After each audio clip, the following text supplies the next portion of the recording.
नमस्कार विद्यार्थी मित्रांनो.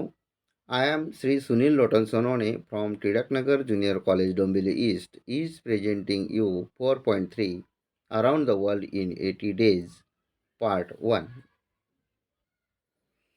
Now let us see 4.3 Around the World in 80 Days. 80 दिवसात जगभर. Jules Gabriel Verne 1828 to 1905 was a French novelist, poet and playwright. What do you mean by playwright? Playwright means dramatist. Verne wrote widely popular series of adventure novels, including Journey to the Center of the Earth, 1864, 20,000 Leagues Under the Sea, 1870, and Around the World in 80 Days, 1873. Verne is generally considered a major literary author in France and most of Europe. Verne has been the second most translated author in the world. We learn that Jules Gabriel is a French novelist, dramatist, and a poet. He has written adventurous novels,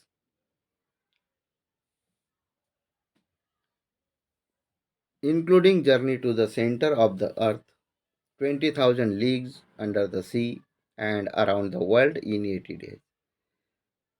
Verne is generally considered a major literary author in France and most of the Europe. Verne has been the second most translated author in the world. Jules Gabriel Verne 1828 ते 1905 हे एक French कादंबरीकार, कवी आणि नाटककार होते. Verne यांनी journey to the centre of the earth 1864, 20,000 under the league under the sea 20,000 Leagues Under the Sea, 1870, आणि around the world in 80 days 1873 यासारख्या साहसी कादंबऱ्यांचा व्यापक मालिका लिहिल्या. फ्रान्स आणि बहुतेक युरोपमधील वर्न हे एक प्रमुख साहित्यिक लेखक मानले जातात. वर्न हे जगातील दुसऱ्या क्रमांकावरील अनुवादित लेखक राहिले आहेत, म्हणजे त्यांच्या लेखनाचे अनुवादन केले गेलेले आहे. Major characters in this novel.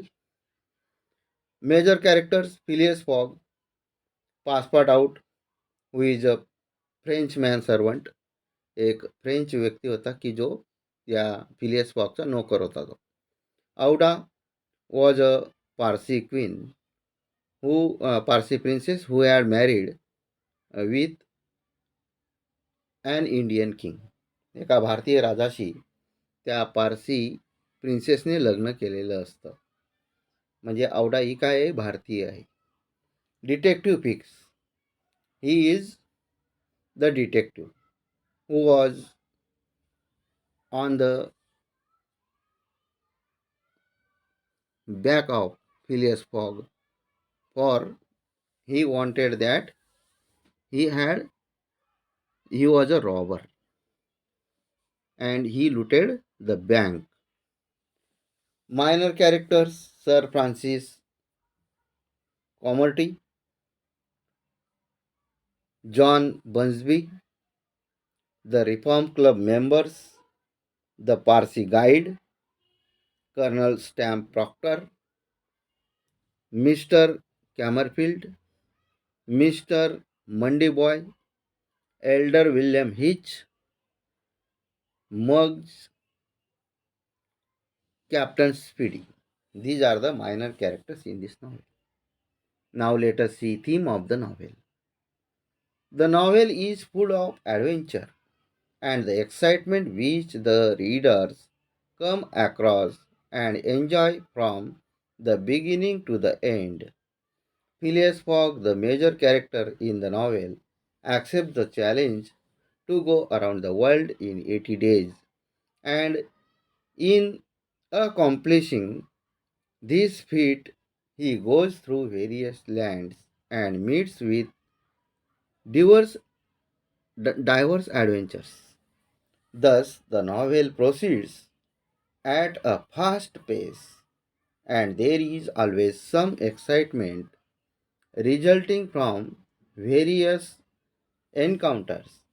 The beauty of the novel is that the writer takes the readers to a journey of many hair-raising incidents and exciting, adventurous, thrilling, yet beautiful places in the world.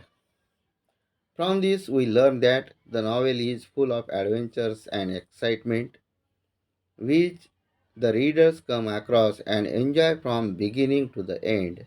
Phileas Fogg is a major character in this novel. He accepts the challenge to go around the world in 80 days, and in completing his feat, he goes through various lands and meets with diverse adventures. Thus, the novel proceeds at a fast pace, and there is always some excitement resulting from the various encounters. The beauty of the novel is that the writer takes the reader to a journey of many hair raising incidents and exciting, adventurous, thrilling, yet beautiful places in the world. ही कादंबरी साहस आणि उत्साहाने परिपूर्ण आहे, ज्यातून वाचक जात असताना अगदी सुरुवातीपासून शेवटपर्यंत आनंद घेतो. कादंबरीतील प्रमुख पात्र फिलियस फॉग याने 80 दिवसात जगभर जाण्याचे आव्हान स्वीकारले आहे आणि हे काम साध्य करण्यासाठी तो विविध देशातून जातो आणि विविध साहसांना तोंड देतो. अशा प्रकारे कादंबरी वेगाने पुढे जात आहे आणि अनेकविध प्रसंगाच्या परिणामातून नेहमीची उत्सुकता टिकून आहे. कादंबरीचे सौंदर्य म्हणजे लेखक वाचकांना अंगावर काटा आणणाऱ्या अनेक घटना आणि जगातील रोमांचक, साहसी, रोमांचकारी परंतु सुंदर ठिकाणी प्रवास करण्याकरिता घेऊन जातो. The most important feature of this adventure novel is time. It illustrates repeatedly that time is fickle, and either fickle means challengeable. Sorry, fickle means changeable, asthir, chanchal, and either works for or against them. In many cases, time foils their plans when the delays build up and ship and trains live without them, that sometimes land the characters in trouble. In the end, Fogg wins the bet as he gained a day when crossing the international date line. And the ultimate message is that no one can control time. Time will work the way it wants to work, and humans are at its mercy. What do you mean by foils?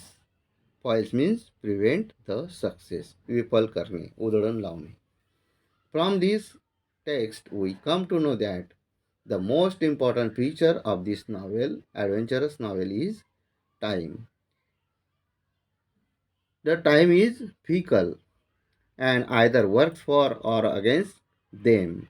In many cases, time foils, meaning time prevents their plan, prevents from success to the planner. When the delays build up and ships and trains live without them, that sometimes land the characters in trouble. In the end, Fogg wins the bet as he gained a day when crossing the international deadline. The ultimate message is that no one can control time. Time will work the way it wants to work, and humans are at its mercy. तर या साहसी कादंबरीचे सर्वात महत्त्वाचे वैशिष्ट्य म्हणजे वेळ. ती वारंवार उदाहरणादाखल स्पष्ट केली आहे की वेळ अस्थिर आहे आणि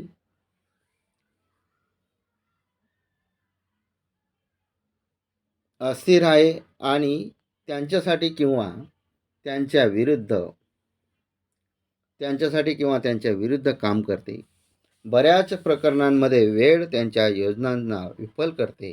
जेव्हा विलंब वाढतो आणि जहाज आणि गाड्या त्यांच्याशिवाय सोडतात, जे कधीकधी पात्रांना अडचणीत आणतात. शेवटी फॉगने आंतरराष्ट्रीय दिनांक रेखा ओलांडताना एक दिवस मिळविताच बाजी जिंकली.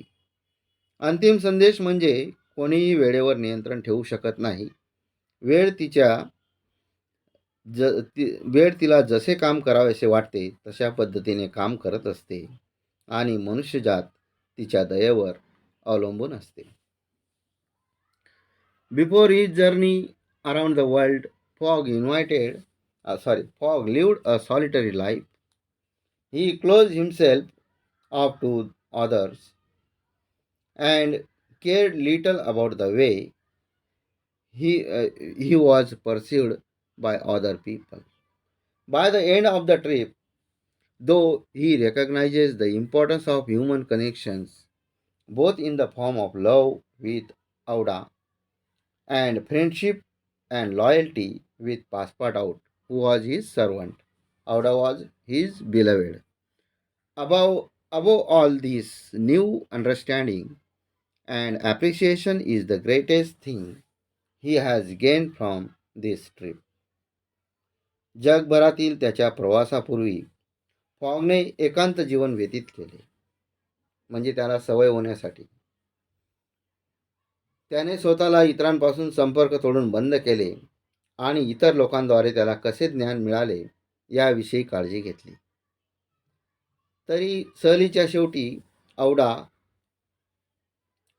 बरोबरच्या प्रेमाच्या रूपात आणि पासपार्टआउटशी मैत्री आणि निष्ठा या दोनचे मानवी संबंधाचे महत्त्व ओळखतो. सर्वात महत्त्वाचे म्हणजे ही नवीन समज आणि कौतुक या प्रवासामधून त्याने मिळविलेल्या महान गोष्टी आहेत. Though he has the opportunity to double his fortune, Fogg's motivation to embark on such a crazy adventure has little to do with the money. Instead, he wants to pursue his honor and prove his worth to the men of the Reform Club to show that he can do what he sets out to do. Fogg spends nearly all of his money along the way, showing that riches are not what he is truly out for. For Phileas Fogg, honor is more important than money. त्याचे नशीब दुप्पट करण्याची संधी जरी मिळाली तरी अशा वेड्यासारख्या साहसी गोष्टीला सुरुवात करण्याच्या फॉगच्या प्रेरणेचा पैशाशी फारसा संबंध नाही. त्याऐवजी तो आपला सन्मान टिकवून इच्छित आहे आणि रिफॉर्म क्लबच्या लोकांना त्याची योग्यता सिद्ध करू इच्छित आहे, हे दाखवण्यासाठी की त्याने जे ठरवले आहे ते तो करू शकतो. फॉग त्याचा जवळजवळ सर्व पैसा वाटेवर खर्च करतो. तो खरोखरच संपत्ती मिळवण्यासाठी बाहेर पडला नव्हता हे दाखवून देतो. फिलियस फॉगसाठी पैशापेक्षा मान अधिक महत्त्वाचा आहे. Throughout the entire trip, fog and his group encounter various obstacles standing in the way. These challenges allow them to use their quick thinking to come up with innovative solutions to even the most complicated of problems, relaying the message that no problem is unsolvable. It is not only Fogg who shows his clever wit in coming up with solutions, Passepartout shows his ingenuity in multiple situations. तर संपूर्ण ट्रिपमध्ये fog आणि त्याचा संघ, त्याचा group त्यांच्या मार्गामध्ये उभ्या असलेल्या विविध अडथळ्यांचा सामना करतात. ही आव्हाने त्यांना समस्या सोडवण्यायोग्य नसतात असा संदेश देऊन अगदी जटिल समस्यांसाठी अगदी नवीन उपायांसह त्यांच्या द्रुत विचारांचा वेगवान विचारांचा वापर करण्यास सांगतात. तो केवळ फॉगच नाही, जो निराकरण करण्यासाठी आपली हुशारी आणि बुद्धी दाखवतो. पासपोर्ट आउट देखील अनेक परिस्थितीत त्याची कल्पकता दाखवतो. आता आपण प्लॉट बघूया. कथानक. Around the world in 80 days begins with the Reform Club in England with Phileas Fogg, Thomas Flanagan, Samuel Valentine, and John Sullivan sitting by a fireplace reading newspapers. We are introduced to Fogg, a very precise man who regularly goes to the Reform Club every evening. From this text, we learn that Around the World in 80 Days begins at the Reform Club in England with Phileas Fogg, Thomas Flanagan, Samuel Valentine, and John Sullivan when they were sitting by a fireplace reading newspaper. They were introduced. They introduced Fogg as a very precise man. Precise म्हणजे काय? नीटनेटका, अगदी तंतोतंत वेळेचं पालन करणारा. Who regularly goes to the Reform Club every evening. तर याच्यामध्ये हे जे कथानक आहे, इंग्लंडमधील रिफॉर्म क्लबमध्ये Phileas Fogg, Thomas Flanagan, Samuel Fallentin, John Sullivan शेकोटीजवळ बसून वर्तमानपत्र वाचत असताना अराउंड द वर्ल्ड इन 80 डेजची सुरुवात होते. तेथूनच याची सुरुवात झालेली आहे, कारण परिस्थितीच पडली होती त्यांची. आणि ते म्हणतात की आमची ओळख फॉक्सशी झालेली आहे, म्हणजे फिलियस फॉक्सशी झालेली आहे. तो एक अगदी नीटनेटका माणूस आहे, जो दररोज संध्याकाळी नियमितपणे रिफॉर्म क्लबमध्ये जातो. At the reform club, Fogg, Flanagan, Fallentin and Sullivan are talking about a recent bank robbery. This conversation leads to a wagger. Wagger म्हणजे काय? पैज. Fogg is quite sure he can travel around the world in 80 days, while Sullivan doesn't believe it can be done. Sullivan, Flanagan, and Valentine think Fogg is not considering the unexpected. All of the men accept the wagger for 20,000 pounds. आणि मग reform क्लबमध्ये fog, Flanagan, फॉलेंटीन आणि Sullivan नुकत्याच झालेल्या bank दरोड्याबद्दल बोलत असतात. या संभाषणामुळे पैज लागते.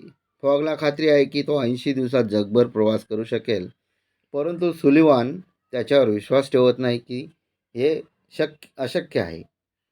सुलिव्हान, फ्लॅगनन आणि फॉलेंटीन यांना वाटते की फॉग अनपेक्षित घटना विचारात घेत नाही. सर्व पुरुष 20,000 पाऊंडची पैज स्वीकारतात. This is the beginning of the entire plot, and from then on we see how Fogg goes around the world and the we witness the amazing adventures that he has with his companions. The main plot is based on Fogg's travels, while other such plots merely support the central theme. तर संपूर्ण कथानकाची ही सुरुवात आहे आणि तेव्हापासून आपण पाहतो की fog जगभर कसा फिरतो आणि त्याच्या साथीदारांसमवेत त्याने केलेल्या आश्चर्यकारक साहसांची आम्ही साक्ष देतो. मुख्य कथानक फॉगच्या प्रवासावर आधारित आहे, तर असे इतर जे कथानक आहेत ते केवळ मुख्य विषयाला आधार देत असतात. Fix the detective follows Fogg all over. That Fogg is the bank robber who has robbed a great sum from the Bank of England. He puts obstacle in Fogg's path just so that he can arrest him whenever he gets the warrant from England. The suspicion that Fogg might be a clever gentleman robber is the sub-theme of the book, and the author makes the reader also suspicious. Passport out to wonders Whether his master might be a robber, though in his heart he has ample trust in Fogg's integrity. तर जो fix असतो, fix हा एक जासूस असतो. फॉगचे तो सर्वत्र अनुसरण करत असतो. त्याचा असा विश्वास आहे की फॉग हा बँक दरोडेखोर आहे, ज्याने इंग्लंडच्या बँकेतून मोठी रक्कम लुटली. तो फॉगच्या मार्गात अडथळे निर्माण करतो, जेणेकरून जेव्हा त्याला इंग्लंडकडून वॉरंट मिळेल तेव्हा त्याला तो अटक करू शकेल. फॉग हा हुशार गृहस्थ दरोडेखोर असावा ही शंका पुस्तकाचा उपविषय आहे आणि लेखक वाचकांनाही संशयी बनवतो. म्हणजे वाचकांनाही म्हणजे त्याचा संशय वाटू लागतो. पासपोर्ट आउट देखील आश्चर्य करतो की त्याचा मालक दरोडेखोर आहे की काय, हे त्याच्या अंतःकरणात फॉगविषयी संपूर्ण विश्वास आहे. The plot moves ahead with Fogg striving through various obstacles to reach London in time. He goes through Brindisi, Suez, Bombay, now Mumbai, Kolkata, Hong Kong, Yokohama, San Francisco, New York, and finally Liverpool. Fix arrests Fogg at Liverpool, and this delays Fogg a bit. He thinks that he has missed the deadline and hasn't reached London in time, when in reality he reached a full day earlier. Thus, Fogg wins the wager and, in the course of his travel, finds himself a worthy, charming, beautiful wife too. वेळेत London गाठण्यासाठी fog विविध अडथळ्यांचा सामना करत पुढे जाण्यासाठी प्रयत्नांची पराकाष्ठा करतो. याबरोबर कथानक पुढे सरकत जाते. तो ब्रिंडिसी, सुएज, बॉम्बे आताचं मुंबई, कलकत्ता आता कोलकाता, हाँगकाँग, योकोहामा, सॅन फ्रान्सिस्को, न्यूयॉर्क आणि शेवटी लिव्हरपूल येथून जातो. लिव्हरपूल येथे फॉगला फिक्स अटक करतो आणि यामुळे फॉगला थोडा विलंब होतो. तो विचार करतो की तो अंतिम मुदत चुकलेला आहे आणि लंडनमध्ये वेळेवर पोहोचलेला नाही, जेव्हा प्रत्यक्षात तो संपूर्ण दिवस आधी आलेला होता. अशा प्रकारे फॉग पैज जिंकतो आणि त्याच्या प्रवासाच्या वेळी स्वतःला एक योग्य मोहक सुंदर पत्नी देखील मिळवितो.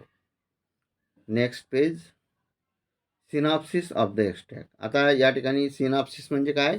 समरी, आउटलाईन, सारांश, रूपरेषा या टेक्स्टची जो एक्स्ट्रॅक्ट आपल्याला अभ्यासाला आहे त्याचं सारांश. As soon as Fogg, Auda, and Passepartout arrive in Liverpool, Fix arrests Fogg. Phileas is thrown in jail. Several hours later, though, Fix learns that another man was responsible for bank robbery, and he releases Fogg, who orders a special train. However, he arrives in London late, making everyone disappointed. तर यामध्ये सारांशमध्ये fog, औडा आणि passport out लिव्हरपूलमध्ये येताच fix फॉगला अटक करतो. फिलियसला तुरुंगात टाकले जाते. काही तासानंतर फिक्सला समजले की बँक दरोड्यासाठी दुसरा माणूस जबाबदार आहे, की जो डिटेक्टिव्ह असतो फिक्स, आणि त्याने फॉगला सोडले. जो ट्रेनची विशेष मागणी करतो, फिक्स विशेष मागणी करतो ट्रेनची, परंतु तो लंडन येथे उशिरा पोहोचला. तरीसुद्धा तो लंडनला उशिरा पोहोचला आणि त्याने सर्वांनाच निराश केले. Phileas and company are now broke. The deadline for the bet has pass and there's nothing to do but go home and pout. Pout म्हणजे काय? रडणे, शोक करणे. Phileas locks himself in his room and for the first time, allows himself to be seriously depressed.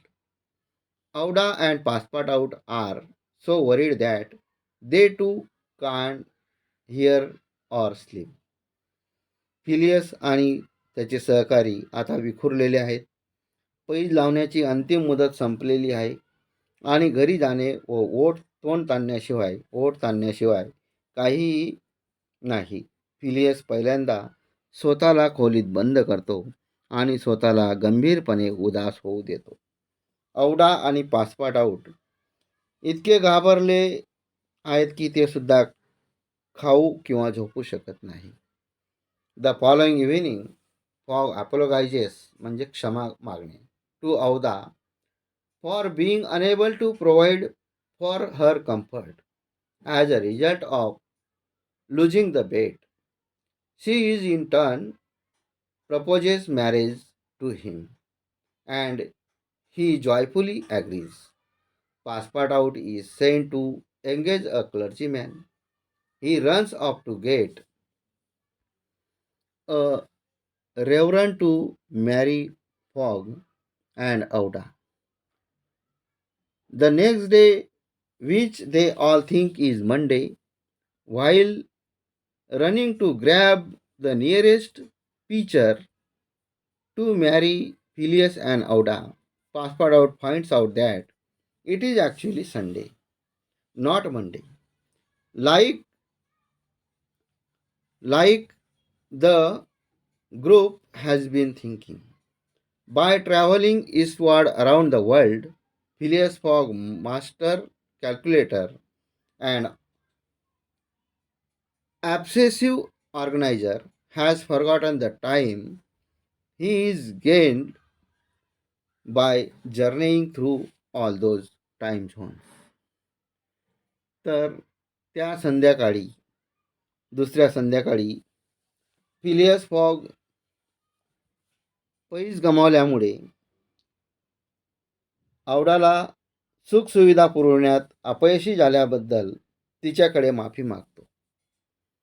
त्याचाच परिपाक म्हणून ती त्याच्याशी लग्नाचा प्रस्ताव देते आणि तो आनंदाने सहमती देतो. पासपोर्ट आउटला एका पादरीच्या नियोजनासाठी पाठविले गेले आहे. दुसऱ्या दिवशी पासपोर्ट आउटला एका पादरीच्या व्यस्ततेसाठी म्हणजे त्या नेमणूक करण्यासाठी पाठविले गेले आहे. दुसऱ्या दिवशी ज्या सर्वांना वाटते की तो सोमवार आहे, फॉग आणि औडा यांचे लग्न करण्यासाठी सन्मान मिळवण्यासाठी तो पळत सुटला. जवळच्या उपदेशकाला पकडण्यासाठी धावताना फिलियस आणि औडाशी यांचे लग्न करण्यासाठी पासपोर्ट आउटला समजले की तो समूह खरे तर विचार करीत असल्याप्रमाणे तो सोमवार नाही तर रविवार आहे. जगभरातील पूर्व दिशेचा प्रवास करून मास्टर कॅल्क्युलेटर आणि वेळापिसा संयोजक फिलियस फॉग यांनी त्या सर्व वेळेत प्रवास करून मिळविलेल्या वेळेचा विसर पडलेला आहे. He learns that their journey through the time zones had gained them a day and that they are not at all late. Passepartout races home, grabs Phileas by the collar, shows him into a cab. shows म्हणजे ढकलणे, ओढून ढकलणे. And deposits him at the club. Phileas presents himself with minutes to spare and effectively wins the bet. He is rich once more. But more important, as he says to himself, he has won the heart of a charming woman. आणि मग त्याला कळते की त्याला वेळेचा विसर पडलेला आहे.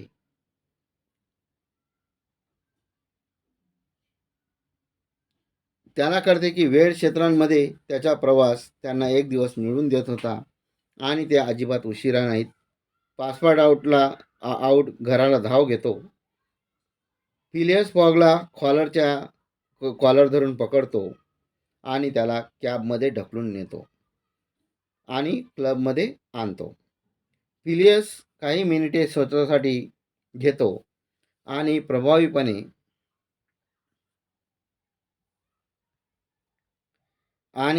प्रभावीपणे पैज जिंकतो.